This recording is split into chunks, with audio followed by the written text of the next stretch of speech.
नमोस्तु करते हुए हे गुरुवर, नमोस्तु नमोस्तु नमोस्तु। हे भगवान, अपनी मंगलमय देशना से हम सभी का मोक्ष मार्ग प्रशस्त करें। पूज्य गुरुवर, नमोस्तु भगवान, नमोस्तु भगवान, नमोस्तु।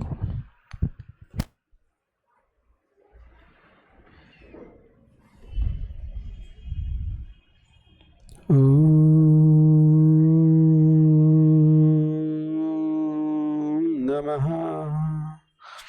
सिद्धेभ्यः।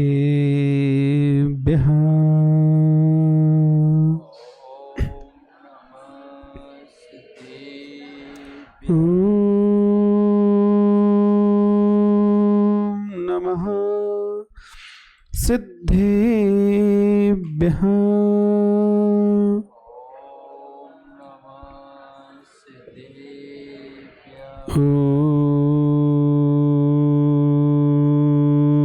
नमः सिद्धेभ्यः।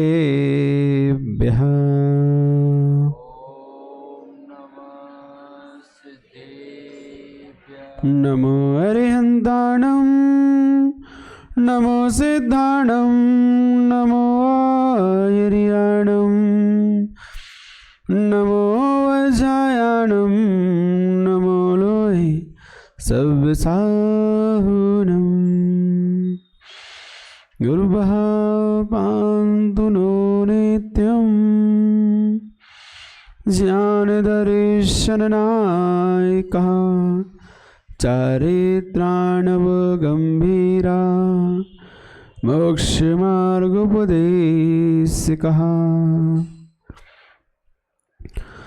सरस्वती नमस्तुभ्यं, वरदे कामरूपिणि, विद्यारम्भं करिष्यामि, सिद्धिर्भवतु मे सदा। श्रीमत्परं गम्भीरं साधुवादमगलाञ्छनं, जियात्रैलोक्यनाथस्य शासनं जिन शासनं, शासनं जिन शासनं। जय बोलिए अनंतानंद सिद्ध परमेष्ठी भगवान की, देवादि देवी करेट श्री मूल नायक अजितनाथ भगवान की, अंतिम तीर्थंकर शासन नायक महावीर भगवान की, परम पूज्य आचार्य भगवानादि सागर महावीर कीर्ति सागर श्रीमती सागर जी महामण राजों की, परम पूज्य राजसंत गणाचार्य विराग सागर जी महामण राज की, परम पूज्य रसमणि आचार्य श्री विशुद्ध सागर जी महामण राज की, परम पूज्य चरणाचार्य आचार्य श्री विनम्र सागर जी गुरुदेव की, अहिंसामय विश्व धर्म की।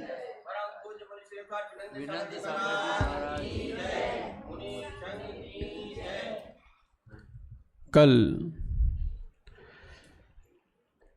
के क्रम को आगे बढ़ाते हुए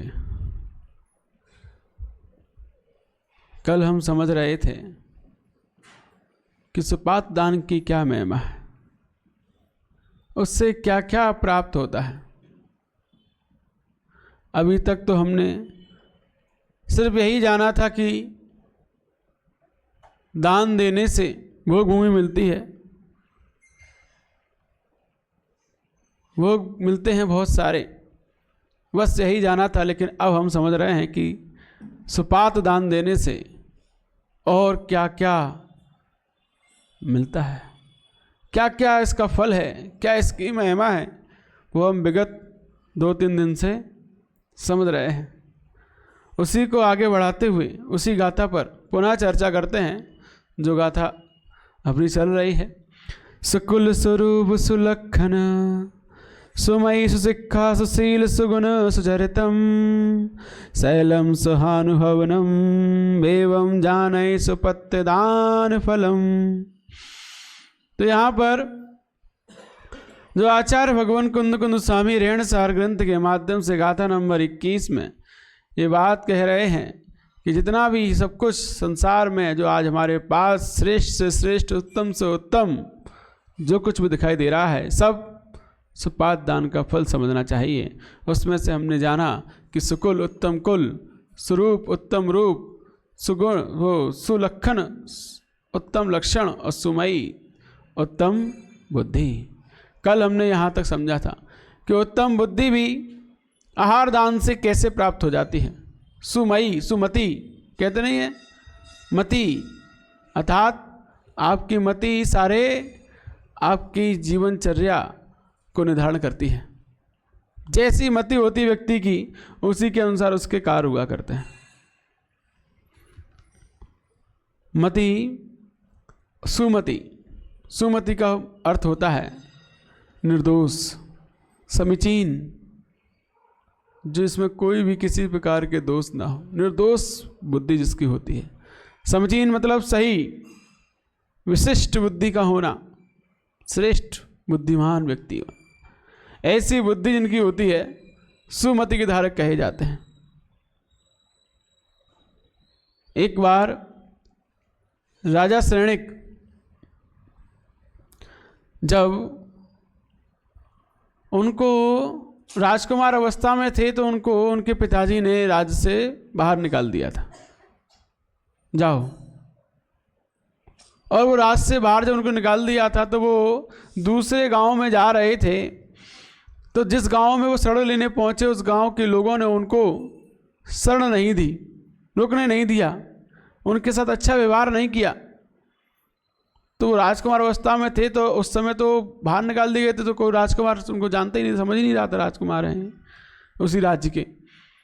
तो उन्होंने उनके साथ अच्छा व्यवहार नहीं किया, तो वो उस गांव से रुष्ट होकर चले गए कि ये बाद में देखूंगा इन गांव वालों को, समय आएगा तब समझाएंगे इन्हें। तो जब वह उस गांव से निकलकर दूसरे गांव पहुंचे, फिर उसके पश्चात कुछ वर्षों पश्चात वह अपने पिता की मृत्यु होने के पश्चात उन्होंने पुनः उस राज्य को प्राप्त किया। और जब वो उस राज्य को प्राप्त हुए, राजा सैनिक के रूप में उस राज्य में, राजगृह नगरी में विद्यमान हुए, तब उन्हें वो गांव याद आया कि जिस समय में मेरे पिताजी ने मुझे बाहर निकाला था उस समय मैं उस गांव में गया था, उस गांव के लोगों ने मेरे से अच्छा व्यवहार नहीं किया था, अब उन गांव के लोगों से बदला लेता हूँ, उनको सबक सिखाता हूँ। नंदीग्राम नाम था उसका। तो उस गांव में जब वह उन ब्राह्मणों की, उन गांव वालों की परीक्षा लेने के लिए अलग अलग प्रकार की शर्त रखते हैं कि ये वाली शर्त पूरी करोगे तो ही इस गांव में रह पाओगे, नहीं तो भगाल दिया जाएगा, तुम्हें गांव से निकाल दिया जाएगा। अलग अलग प्रकार की शर्तें, ऐसी ऐसी शर्तें जिसको साधारण बुद्धि वाला व्यक्ति करने में सक्षम नहीं हो सकता। इनको पूरा करने में, उनको पूरा करने के लिए श्रेष्ठ बुद्धि चाहिए, उत्तम बुद्धि के धारक व्यक्ति चाहिए होता है। तो ऐसी ऐसी शर्तों को जब वो देते थे कि आपको कुएं में से ये हीरे की अंगूठी है, इसको ले जाओ और उसको कुएं में से आपको निकाल के लानी है, बिना कुएं में उतरे, बिना रस्सी डाले, बिना किसी को उतारे, आपको ये अंगूठी ऊपर लेके आनी है। सूखा कुआ है, और दे दी शर्त, और ये आप पूरी कर पाओगे तो इस गांव में रह पाओगे, नहीं तो निकाल दिया जाएगा। ना कुएं में जाना है, ना रस्सी डालनी, ना बाल्टी डालनी, कुछ नहीं डालना है, और उसको बाहर निकालना है। कैसे निकालेंगे? वो अंगूठी डली हुई है अंदर, और अंदर कुछ डालना नहीं है आपको, अंदर जाना भी नहीं है, अंदर को डालना भी नहीं है कुएं में, तो कैसे निकालेंगे?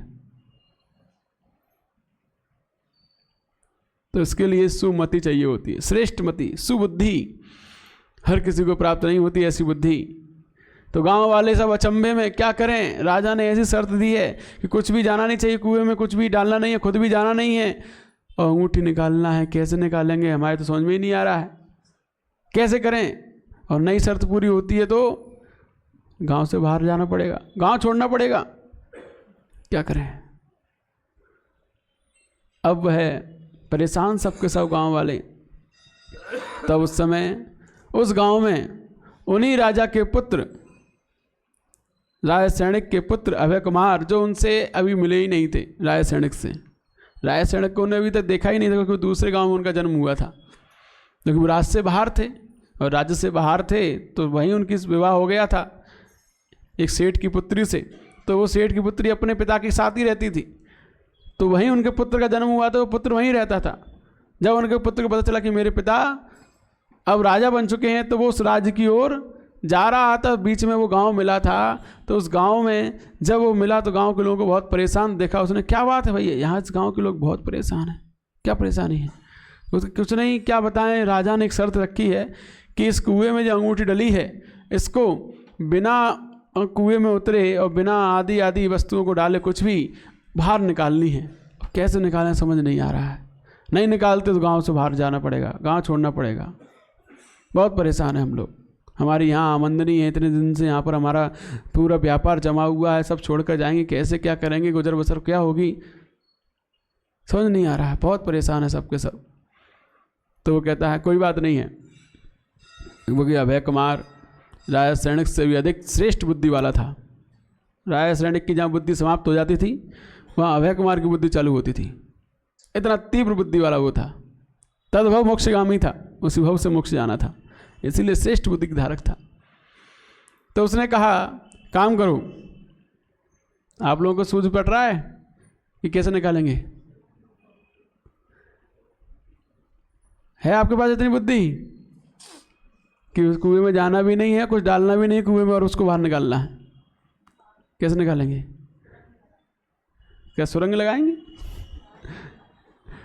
सुरंग बनाए कुएं के नीचे से कई साल लग जाएंगे, इतने में तो कहते बाहर निकलो गांव से, क्योंकि समय दिया था उसने 10-5 दिन के अंदर आपको निकाल के लानी है। तो अब वहाँ पर वह अभय कुमार कहता है जाओ गोबर लेके आओ। क्या लेके आओ? गोबर। और गोबर लेके आते हैं और गोबर को कुएं में पटक दो। और उसने एक कंडे के बराबर गोबर उस कुएं में जहाँ अंगूठी डली थी वहाँ पटकवा दिया। कुछ दिनों पश्चात वो गोबर सूख गया, अंगूठी उस गोबर में फंस गई थी। अब उसका पानी भर दो, पानी भर दिया, गोबर ऊपर आ गया और अंगूठी राजा को ले आकर दे दी गई। ये है बुद्धि। ऐसी बुद्धि जिनके पास होती है वही कुछ अलग सोच पाते हैं, कुछ अलग कर पाते हैं। हर किसी को ऐसी सुमति प्राप्त नहीं होती कि कोई भी कठिन से कठिन शर्तों को वो इस प्रकार से पूरा कर दें। तो ये शर्त पूरी हो गई, तो राजा ने फिर दूसरी शर्त रख दी। फिर उसने कह दिया कि मुझे मटके के बराबर का कद्दू उस मटके के अंदर चाहिए। मटके के बराबर का कद्दू उस मटके के अंदर चाहिए, और मटका जरा सा भी कहीं से फूटा नहीं होना चाहिए, चिपका नहीं होना चाहिए, पूरा सजा मटका हो और मटके के बराबर कद्दू उस मटके के अंदर हो। वो करके लाओ, नहीं तो गांव से बाहर निकाल दिए जाओगे। गांव वाले फिर परेशान कि एक शर्त पूरी नहीं हो कि दूसरी रख दी। अब कैसे आएगा? बिना मटके के तोड़े, बिना मटके को चिपकाए, उसके अंदर उतना बड़ा ही कद्दू रखना जितना बड़ा मटका है, कैसे रखेंगे? उसका मुंह तो छोटा होता है, मटका का पेट इतना बड़ा होता है, और उतना ही बड़ा कद्दू चाहिए, इतना बड़ा मटका है, कैसे रखेंगे? कद्दू के बीज, हाँ, ये आई बुद्धि सही। जब वो है छोटा सा कद्दू बेल में ही लगा हुआ है और उस कद्दू को बेल सहित मटके के अंदर रख दिया, धीरे धीरे वो कद्दू बढ़ता गया, बढ़ता गया, बढ़ता गया, और जब मटके के बराबर का हो गया तो राजा को लाकर दे दिया। ये लोग मटके के बराबर कद्दू मटके के अंदर। तो ऐसे ऐसी शर्तें उसने रखी। जब अंत में सारी शर्तें जब अभय कुमार ने उन गांव वालों की पूरी करवा दी, तो राजा भी परेशान हो गया कि इनके पास इतनी बुद्धि कहाँ से आई कि इतनी कठिन से कठिन शर्तों को ये पूरी कर रहे हैं, कोई तो है इनके पास। तो उन्होंने अंतिम शर्त रखी कि जाओ बालू की रस्सी लेके आओ। बालू की रस्सी नहीं लाओगे तो इस बार तो आपको निकाल दी जाएगा। बालू माने रेत, अब रेत की रस्सी लेके आनी है। अब गांव वाले परेशान, ना किसी ने देखी ना किसी ने सुनी आज तक रेत की रस्सी कैसी होती है। अभय कुमार के पास फिर पहुंच गए वो। इस बार और बड़ा संकट है भाई, रेत की बालू की रस्सी चाहिए, कैसे मिलेगी? तब अभय कुमार कहते हैं कि जाओ राजा से कहना कि आप हमें उस रस्सी का सैंपल दे दो, फिर हम ला के दे देंगे आपको बहुत सारी। उस रस्सी का नमूना हमें दे दो, तो कह देना ज़्यादा से आके। तब वो राजा के पास जाते हैं, गांव वाले कहते कि महाराज आप हमें जो रस्सी को आप मंगाना चाहते हो उस रस्सी का एक नमूना सैंपल पेश कर दीजिए, क्योंकि हमने आज तक ऐसी देखी नहीं सुनी नहीं है। आप यदि हमें दिखा देंगे हम वैसी की वैसी बनाकर ले आएंगे, जितनी कहोगे उतनी ले आएंगे। अब राजा अचंभे में कि रेत की रस्सी होती नहीं है, हम कहाँ से दें इन्हें, कहाँ से इनको सैंपल दें। तो वो कहते हैं हमारे पास नहीं है। जब महाराज आपके इतने बड़े राज्य में नहीं है तो हमारे छोटे से गांव में कहाँ से मिल जाएगी। इतने बड़े आपके राजगिरी नगरी में वो चीज़ नहीं मिलेगी, आपके राजघराने में नहीं मिलेगी, तो हम छोटे गांव वालों के पास कहाँ से मिल जाएगी, नहीं मिल सकती, पहले आपको देनी पड़ेगी, हमें दिखानी पड़ेगी। तो कहते ठीक है, तुम लोग पास हुए, जाओ गांव में रहो शांति से जाकर। तो सारी की सारी परीक्षाओं में पास हुए। तब लेकिन राजा ने पूछ लिया आखिरी में कि ये बताओ कि ये किन के द्वारा सारी की सारी गुत्थियाँ तुमने सुलझाई, कौन था इतनी श्रेष्ठ बुद्धि का धारक, कौन है वो व्यक्ति। तो उन्होंने कहा वो तो हम भी नहीं जानते कौन है, गांव वालों को भी उनकी पहचान नहीं पता थी कौन है, लेकिन वो हमारे लिए मसीहा बनकर साबित हुए। उन्होंने हमें सारे संकटों से निकाला। जो आपने जितनी भी शर्तें दी, सारी सारी शर्तों को पूरा करने में उन्होंने हमारी मदद की है, बहुत श्रेष्ठ बुद्धि के धारक हैं। तब राजा सैनिक कहता है कि जो कोई भी हो उससे कहना कि राजमहल में आए तो न पैदल आए न वाहन पर आए, न दिन में आए न रात में आए,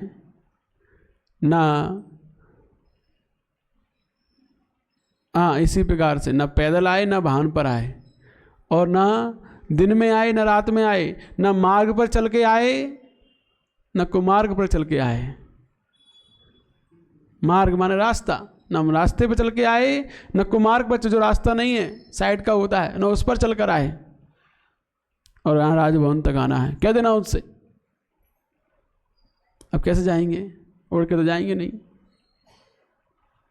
तो अब अभय कुमार है, श्रेष्ठ बुद्धि का धारक है। मार्ग पर भी नहीं चलना है, न वाहन पे चलना है, न पैदल चलना है, न दिन में चलना है, रात में चलना है, और राजभवन पहुंचना है। कैसे जाएंगे, कैसे जाएंगे। तब उसने एक युक्ति लगाई, एक रथ मंगवाया। अब ना रात में ना दिन में जाना, शाम को एक रथ आया, और रथ ना मार्ग पे चला न कुमार्ग पे, एक पहिया मार्ग पे चल रहा है, एक पहिया कुमार्ग पे चल रहा है, और वो ना वाहन पे है, एक पैर वाहन पर रखा और एक पैर जमीन पर रखा है, न पैदल है। इस प्रकार से वह राजभवन पहुंचता है। एक पहिया उसमें मार्ग पर चल रहा है सड़क पर, और एक पहिया जो मिट्टी की होती ना साइड वाली, उस पर चल रहा है।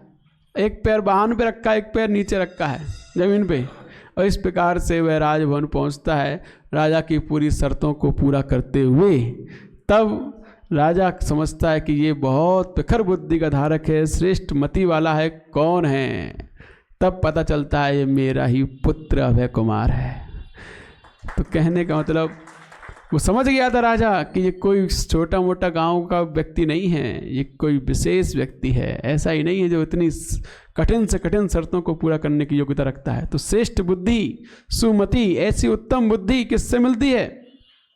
सुपात्र दान फलम, जो सुपात्रों को दान देते हैं उस वक्त जो अपनी श्रेष्ठ बुद्धि का प्रयोग किया करते हैं, आहार के समय कब क्या कैसे किस प्रकार का देना है, कैसी अवस्था में क्या देना है, सारा का सारा प्रयोग करते हैं, पूरा विवेक लगाते हैं, और उस विवेक का ही फल होता है कि वे ऐसी उत्तम बुद्धियों को प्राप्त कर पाते हैं। अन्यथा सब कन्फ्यूजन में पड़े रहते हैं। किसमें, कन्फ्यूजन में, और कन्फ्यूजन ही कन्फ्यूजन है, सॉल्यूशन कुछ पता नहीं होता है उन्हें कि क्या इसका सॉल्यूशन निकलेगा। सॉल्यूशन वही निकाल पाते हैं जो व्यक्ति श्रेष्ठ बुद्धि के धारक होते हैं। श्रेष्ठ बुद्धि निरंतर निर्दोष उत्तम पात्रों को दान देने पर ही प्राप्त होती है। ऐसी निर्दोष बुद्धि, जिस बुद्धि के अनुसार, जिस बुद्धि के प्राप्त होने पर हम हर परीक्षाओं में सफल होते हैं, हम हर जगह श्रेष्ठ क्षमता के साथ प्रदर्शन कर पाते हैं। तो ऐसी बुद्धि चाहिए तो अपने जब भी आहार दान दो, जब भी अन्न दान दो, विवेक के साथ सोच समझकर अपनी बुद्धि का प्रयोग करते हुए वहाँ पर क्या अनुकूल रहेगा, क्या नहीं रहेगा, क्या श्रेष्ठ रहेगा स्वास्थ्य के लिए, रत्नत्र की वृद्धि के लिए, क्या क्या हम उत्तम से उत्तम प्रकार से आहार दे सकते हैं, है ना, जिससे अच्छे चल भी जाए और अधिक से अधिक चल भी जाए और उनको अधिक से अधिक सुपाच्य हो, उनकी रत्नत्र में सहायक हो। तो ये सारी बुद्धि लगाकर जो आहार दान दिया जाता है, ऐसी श्रेष्ठ उत्तम मति को प्राप्त कराता है, जिस मति के प्राप्त होने पर सारी की सारी परेशानियाँ कुछ ही सेकंडों में दूर हो जाती हैं। ऐसी बुद्धि की परीक्षा जब राजा सैनिक थे गृहस्थ अवस्था में, वो राजकुमार अवस्था में, तो उनकी भी की गई थी, राजा सैनिक की भी। जब राजकुमार ढूंढने की व्यवस्था थी कि कौन इस राज्य का उत्तराधिकारी बनेगा, तब उनके पिताजी उपसैनिक ने एक परीक्षा कराई थी, सारे राजकुमारों को बैठाला था और सारे राजकुमारों को बैठालकर भोजन करा रहे थे। और भोजन के बाद उन्होंने भोजन करते करते ही उन्होंने जंगली कुत्ते छोड़वा दिए थे। और जैसे ही कुत्ते छोड़े गए, वैसे ही जितने राजकुमार थे सबके सब उन कुत्तों को देखकर उठकर भग गए। लेकिन राजा सैनिक क्या कर रहा था? राजा सैनिक जितने भी राजकुमार भग के गए थे उनकी थाली उठा उठाकर कुत्तों को डाल रहा था, चलो तुम खाओ तुम खाओ तुम खाओ, फिर आराम से बैठे खुद खा रहा था। तो ये है चतुराई कि अपना काम कब किस प्रकार से करना है। तो इतनी सारी समस्याओं के बीच में भी जो अपना काम निकाल लिया करता है, वही श्रेष्ठ बुद्धि के धारक होते हैं। समस्याएं सबके जीवन में आती हैं, परेशानियां सबके जीवन में आती हैं, और उन परेशानियों और समस्याओं में भी समाधान ढूंढ लेता है जो कि इसका क्या समाधान होगा, वही राजा बनने का अधिकारी होता है। वही एक प्रकार का एक जिसे हम बोलते हैं लीडरशिप करने का अधिकारी होता है। नेता वही बन पाता है जो सारी समस्याओं का समाधान ढूंढ सकता है। समस्याएं सबके जीवन में आती हैं, तो इसीलिए उसे फिर राजा के योग्य चुना गया कि ये है राजा के योग्य, कि सारे के सारे राजा तो डरपोक निकले और ये उन कुत्तों के बीच में बैठकर उनको खिलाकर खुद आराम से बैठ खाता रहा। ये है राजा के योग्य। तो ऐसे परीक्षाएं होती हैं, और इन परीक्षाओं में जो पास होते हैं वही नेता बनने के योग्य होते हैं, वही लीडरशिप कर पाते हैं। बाकी सब तो पीछे बैक बेंचर हो जाते हैं। तो इसीलिए हमारे जीवन में श्रेष्ठ बुद्धि की प्राप्ति हो तो उसके लिए निरंतर विवेक के साथ कार्य करना चाहिए, विवेकपूर्वक, और अपने जीवन में निरंतर उस और हमारी बुद्धि कैसे प्रखर बने, कैसे उसका विकास हो, इस ओर ध्यान देते हुए कार्य करना रहना चाहिए। इसके बाद आती है सुशिक्षा। श्रेष्ठ शिक्षा भी सुपाठदान से मिलती है। शिक्षा माने संस्कार। हमारे जीवन में जो संस्कार है अभी तक किसके पड़े हुए हैं? अभी तक हमारे जीवन संस्कार भोगों के, इंद्र विषयों के, घूमने फिरने के, वासनाओं के, खाने पीने के, इन्हीं के संस्कार पड़े हुए हैं। लेकिन आहार दान देने से, सुपात्र दान में केवल आहार दान ही नहीं आता, चारों प्रकार के आते हैं, है ना। चारों प्रकार के दानों से हमारे जीवन में ऐसे संस्कार उत्पन्न होते हैं जिन संस्कारों से ये मनुष्य भव सार्थक होता है। जब हम ज्ञान दान देते हैं तो हमारे जीवन में ऐसी ज्ञान की क्षोभसम की वृद्धि होती है जिस ज्ञान से हमारा पूरा जीवन सुख में होता है।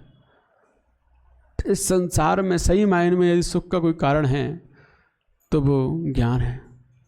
उस ज्ञान के सिवा और दूसरा कोई सुख का कारण है ही नहीं। कहा है छेड़ाला में, ज्ञान समान न आन जगत में सुख का कारण। ज्ञान के समान इस संसार में कोई दूसरा सुख का कारण नहीं है। ये बात सही है कि गलत है? बताओ। ये बात परम सत्य है, प्रैक्टिकल में अनुभव की गई बातें हैं ये। जो व्यक्ति ज्ञानी है वो व्यक्ति जंगल में भी आनंद में रहता है। कुछ नहीं है उसके पास, जंगल में बैठा हुआ है, शांत अपने आप में लीन है, आनंद में है, ज्ञानी है वो। और जो घर में बैठा हुआ है, सोने की गद्दी पर बैठा हुआ, सिंहासन पर भी, वो भी टेंशन में है, परेशान है, वो सुख में नहीं जी पा रहा। क्यों? क्योंकि वो अज्ञानी में है, अज्ञानता में जी रहा है, पर को अपना मानकर जी रहा है। जब तक हम पर को अपना मानकर जीते रहते हैं तब तक दुखी ही रहते हैं, सुखी हो ही नहीं सकते। सुखी होने के लिए तो हमें सबके बीच रहते हुए भी सबको अपना नहीं मानना होता है। ये है कला सुखी रहने की। सबके बीच रहो लेकिन किसी को अपना मत कहो। अपना कहोगे तो बस वहीं रोना पड़ेगा। जहाँ अपना कहा, मेरा घर, मेरी दुकान, मेरे परिवार, मेरे बच्चे, बस वहीं दुख उत्पन्न होता है। इस पर एक घटना है। एक व्यक्ति जा रहा था, रास्ते पर टहलते टहलते उसे एक मकान दिखाई देता है, बिल्डिंग मल्टी, और उसमें एक फ्लैट होता है। वो फ्लैट जल रहा होता है, उसमें आग लग जाती है। आग लग जाती है, वो व्यक्ति देखकर वहीं रोड पर लेट जाता है और हाथ पैर फेंकता है। लोग इकट्ठे होते हैं, क्या हुआ क्या हुआ? अरे मेरा फ्लैट जल रहा है, मेरा फ्लैट जल रहा है, बचाओ बचाओ, फ्लैट जल रहा है। अब आग फ्लैट में लगी थी, रोड पर वो लौट रहा था, तो मेरा फ्लैट जल रहा है, परेशान था। जैसे ही उसका बेटा आया, बेटा पिताजी सुनो सुनो, क्या बात है? अरे बेटा फ्लैट जल रहा है, फ्लैट जल रहा है। तो कोई बात नहीं, चिंता की बात नहीं है, कल ही हमने इसको बेच दिया है, कल ही इसका सौदा हो गया है, कोई चिंता की बात नहीं है, अपना नहीं है। अब्बू पिताजी कह रहे अपना नहीं है, तो ठीक है चलो। खड़े हो गए, झाड़ पहुँच के खड़े हो गए, चलो कोई नहीं, जलने दो, कोई दिक्कत नहीं है। और जितने में दूसरा बेटा आया, वो बोलता पिताजी जो कल बात हुई थी ना, वो सौदा कैंसिल हो गया है। और पिताजी फिर लोट लगाने लगे, अरे पिता अपना ही जल रहा है। कहने का मतलब, जब तक हमारा ममत्व है उसमें, अपना मानकर हम जी रहे हैं, तभी तक दुख है। जैसे हमने उसे अपना मानना छोड़ दिया, फिर वो जलता रहे तो जलने तो हमें क्या जा रहा है, क्या जा रहा है हमारा। तो जहाँ जहाँ ममत्व है, जहाँ जहाँ अपना है, वहीं वहीं दुख है, और कोई दुख का कारण नहीं है। इसीलिए ज्ञानी कभी दुखी नहीं होते, क्योंकि वो किसी को अपना नहीं मानते, वो अपना नहीं मान के जीते। वो जानते हैं कि इस जगत में कोई भी अपना नहीं है, ये संसार रैन बसेरा है। क्या है ये? रैन बसेरा। शाम को आए हैं, सुबह उड़ जाना है, ऐसा ही ये संसार है।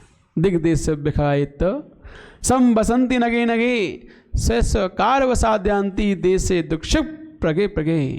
कि दिग्देश विखायित, अलग अलग दिशाओं से जिस प्रकार पंछी आकर के एक पेड़ पर इकट्ठे होते हैं, अलग अलग दिशाओं से उड़कर, और शाम को आकर एक पेड़ पर इकट्ठे हो जाते हैं, और फिर अपने अपने कार्यों में लगे रहते हैं, और सुबह होते ही वह अलग अलग दिशाओं में उड़ जाते हैं। ऐसे ही ये जीव होता है। यह जीव जो हमारे घर में दिखाई दे रहे हैं, सब पूरा परिवार, पति पत्नी, पुत्र पुत्रियां, सब दादा दादी, ये सब जितने भी दिखाई दे रहे हैं, ये सब चारों दिशाओं से, मतलब चारों गतियों से, अलग अलग गतियों से उड़ उड़ कर यहाँ आए हैं, और यहाँ आकर एकत्रित हो गए हैं, और अब अपने अपने कार्यों में लगे हुए हैं। और फिर उसके पश्चात अपने अपने कर्मों के अनुसार अलग अलग गति में ये उड़ जाएंगे। ऐसा ही ये संसार का क्रम चलता है, कोई अपना नहीं है। रात में आए हैं, सुबह होने पर उड़ जाएंगे। बस संयोग है तो रात भर का है, कुछ समय का है, और कुछ समय के संयोग को हम उसमें इतना आसक्त हो जाते, इतने आसक्त हो जाते हैं कि उसको छोड़ ही नहीं पाते हैं, और उस संयोग में इतना रच बस जाते हैं कि बस यही है हमारे लिए सब कुछ, इसके अलावा और कुछ है ही नहीं। यही भूल है, यही भूल दुख का कारण है।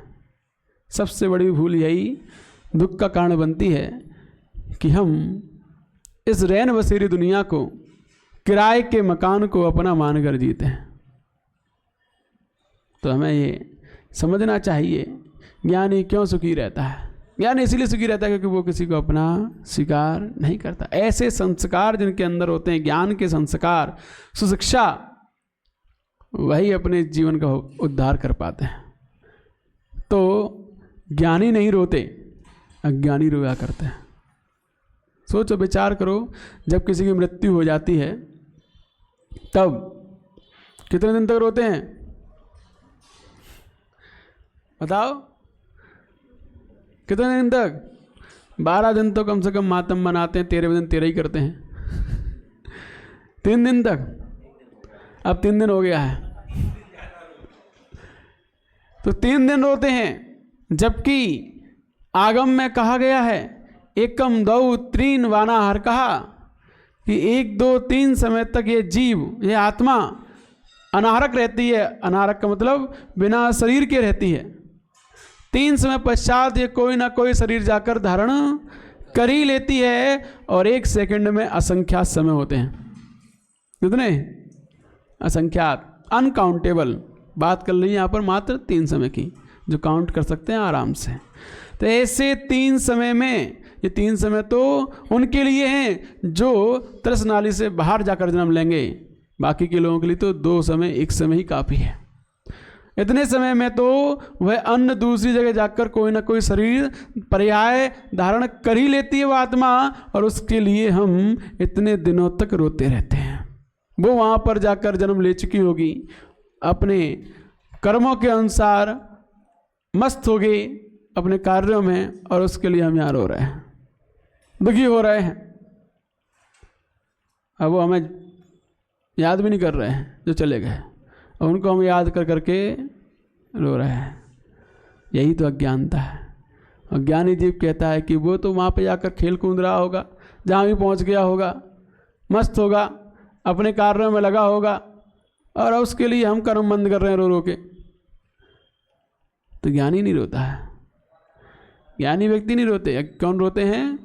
अज्ञानी। इसीलिए ज्ञान समान नान जगत में सुख को कारण। सुख का कारण ज्ञान के समान कोई दूसरा नहीं है, कि जो एकांत में भी आनंद लाता है, जो अकेले बैठे हो तब भी आनंद की अनुभूति कराता है, वो ज्ञानी है। वरना भीड़ में बैठकर भी लोग अकेलापन महसूस करते हैं। करते नहीं करते? भीड़ में बैठकर भी लोग अकेले होते हैं।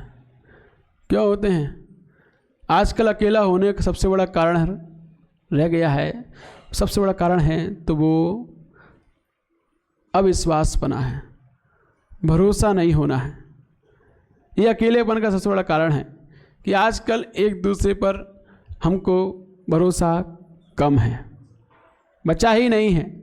इस कारण से व्यक्ति अकेलापन महसूस करता है। सोचिए, पहले के समय में घरों में पीतल के बर्तन होते थे। किसके? पीतल के बर्तन होते थे, और पीतलों के बर्तनों को समय समय पर चमकाया जाता था, चमकाने वाला आता था समय समय पर। तो ऐसे ही घर परिवार में हम कुछ ऐसे कार्य समय समय पर करते रहते जिससे कि हमारे आपसी संबंध भी चमकते रहते थे। कुछ समय पश्चात परिवर्तन आया, पीतल गया, चमचमाता हुआ स्टील आ गया। स्टील के बर्तन आ गए जिनको अब चमकाने की आवश्यकता नहीं रहती है। इसीलिए अब स्थिति ये बनी है कि आजकल के संबंध को कोई भी पुनः चमकाने की ओर ध्यान नहीं देता है। ये स्थिति बनी है। और समय परिवर्तन आया, कांच के बर्तन आए, न जाने कब टूट जाएं। अब स्थिति यही बन रही है कि ये संबंध न जाने कब टूट जाएं, कोई भरोसा नहीं होता। विवाह होने की देर नहीं होती, तलाक के पेपर तैयार हो जाते हैं। ऐसा होता है नहीं होता? तो कांच के बर्तन का इस्तेमाल जब से हुआ तो कब टूट जाए कोई भरोसा नहीं। ऐसे ही घर के संबंध कब टूट जाए कुछ पता नहीं चलता। और दूसरा, उसके पश्चात डिस्पोजल आ गए। कुछ समय पश्चात क्या है? डिस्पोजल। यूज एंड थ्रो, इस्तेमाल करो फेंको। आजकल यही हो रहा है, जब तक हमारा स्वार्थ सध रहा है एक दूसरों से तब तक साथ रहो, इस्तेमाल करो, फिर फेंको, दूसरे ढूंढो। यूज एंड थ्रो, यही चल रहा है। तो जैसे जैसे हमारे जीवन में हम विज्ञान की तरक्की कर रहे हैं, वैसे वैसे हम अपने पतन की तैयारी कर रहे हैं। पतन चल रहा है, आपसी संबंध कुछ बचा ही नहीं है। तो इसीलिए सारे के सारे संबंध जो टिके होते हैं भरोसे पे टिके होते हैं। किस पर? भरोसे पर। यदि आपसी भरोसा नहीं है तो कहीं भी किसी प्रकार की आप मजबूत बुनियाद के साथ खड़े नहीं हो सकते किसी भी जंग में, कि आप उस जंग को जीत आओगे, क्योंकि आपको आपसी लोगों का ही भरोसा नहीं, क्योंकि आपसी लोगों की वजह से हार जीत होती है। सारी की सारी जीत और हार इतिहास उठाकर देख लो, जब भी कोई हारा है तो अपनों की वजह से ही हारा है। चाहे वो महाराणा प्रताप हो, चाहे वो संभाजी छत्रपति शिवाजी के पुत्र हों, चाहे कोई भी हो, चाहे हमारा भारत देश ही क्यों ना हो, जो गुलाम बना है तो अपनों के कारण ही बना है। यदि अपने लोग फूट में नहीं पड़ते तो अंग्रेजों की जो नीति थी फूट डालो शासन करो, तो कर नहीं पाते। तो ये अपनों का जब भरोसा अपनों से टूटता है तभी जाकर दूसरा व्यक्ति आकर अपनी हुकूमत जमा पाता है। और तीसरे की क्या औकात कि वह आपके बीच में खड़ा हो पाए। तो जहाँ भरोसा बीच में नहीं होता है वहीं तीसरा व्यक्ति आकर खड़ा हो पाता है। इसीलिए कहने का मतलब, श्रेष्ठ बुद्धि जहाँ होती है, उत्तम शिक्षा ज्ञान के संस्कार जहाँ होते हैं, वहाँ पर व्यक्ति छोटी छोटी बातों पर बिगड़ता नहीं है, फूटता नहीं है, टूटता नहीं है। तो उत्तम ज्ञान के संस्कार, उत्तम शिक्षा भी ये प्राप्त होती है तो वह सुपात्र दान गुरुओं के संगति में रहने पर प्राप्त होती है। जब जब हम सुपात्र दान के प्रति अग्रसर होते हैं तब तब हम गुरुओं से जुड़ते हैं, और गुरुओं से जितना अधिक जुड़ते हैं उतना अधिक हमें उनके आचरण, उनका ज्ञान, उनके संस्कारों की प्राप्ति होती है, और वही ज्ञान, वही संस्कार हमारे जीवन में सुशिक्षा, श्रेष्ठ संस्कारों को प्राप्त कराते हैं। इसीलिए सुपात्र दान से अच्छे संस्कार भी प्राप्त होते हैं। जो व्यक्ति रोज आहार दान देता है, ऐसे व्यक्ति की अलग ही आचरण देख लो, उसका आचरण अलग ही होता है, क्योंकि वो गुरुओं की संगति में रहकर श्रेष्ठ आचरणवान बन ही जाता है। उनकी शिक्षाओं का उस पर असर पड़ता ही है, उसके संस्कार अलग दिखाई देने लगते हैं, और समय आने पर वो एक दिन उन जैसा भी बन जाता है। यही होता है। तो ये उत्तम संस्कार आहार दान से इस प्रकार प्राप्त होते हैं। और इसके पश्चात जब ज्ञान संस्कार श्रेष्ठ हो जाते हैं तो क्या आता है फिर उसके बाद? सुशीलपना।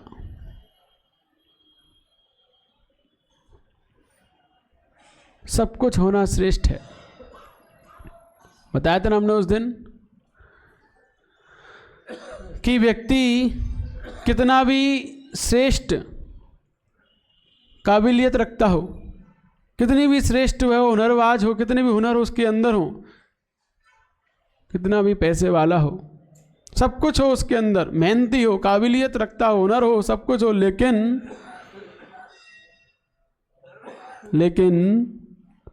व्यवहारिकता ना हो, सुशीलपना ना हो उसके अंदर, उसका अंतरंग में व्यवहार उसका सबके प्रति विनम्र ना हो, तो उसकी कोई कीमत नहीं होती है। तो सुशील का अपना क्या होता है? सु माने श्रेष्ठ, शील माने स्वभाव भी होता है, शील माने सदाचरण भी होता है। तो ये शील के पर्यायवाची नाम है। प्रकृति कहो, स्वभाव कहो और सदाचरण कहो, ये सब शील हैं। अब सुशील तो श्रेष्ठ प्रकृतिवान व्यक्ति, प्रकृति माने नेचर, हमारा नेचर कैसा होना चाहिए? तो श्रेष्ठ नेचर, श्रेष्ठ व्यवहार करने की क्षमता, व्यवहार कुशल व्यक्ति कैसे बनते हैं, सुशीलपना कैसे आता है? तो मात्र मात्र आहार दान और सुपात्र दान के फल से आता है। अब वो कैसे आता है? हमने फिर बताया था कि जब हम सुशिक्षा आता है, सुसंस्कारों से गढ़ते हैं, जब हमारे जीवन में सुसंस्कार बढ़ते जाते हैं, तब हमारे व्यवहार में भी सुधार होता जाता है। हम व्यवहार कुशल बनते जाते हैं, विनयवान होते जाते हैं। बिना विनयवान हुए इस जीवन की कोई भी कीमत नहीं, कोई कीमत नहीं। ध्यान दो, जो विनयवान होते हैं, विनम्र होते हैं, वही अपना अस्तित्व कायम रख पाते हैं।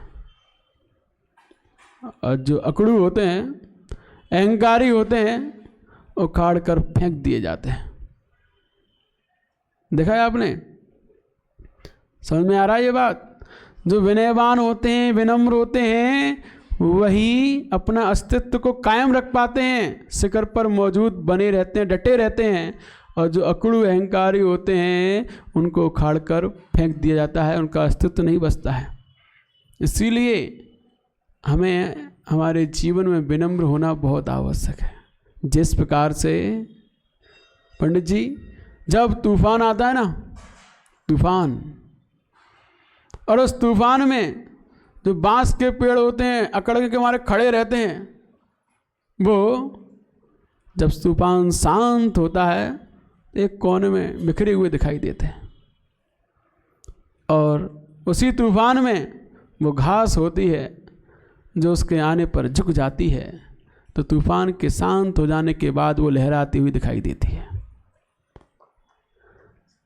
तो जो झुकता है, जो विनम्र होता है, जो विनयवान होता है, वही अपने अस्तित्व को कायम रख पाता है। और जो अकड़ू होता है, अहंकारी होता है, उसको उखाड़ कर फेंक दिया जाता है। ये प्रकृति बताती है। तो इसीलिए अपने जीवन में सदैव विनय से भरे रहो, विनम्र बनो। विनम्रता, लघुता ही प्रभुता दिलाती है।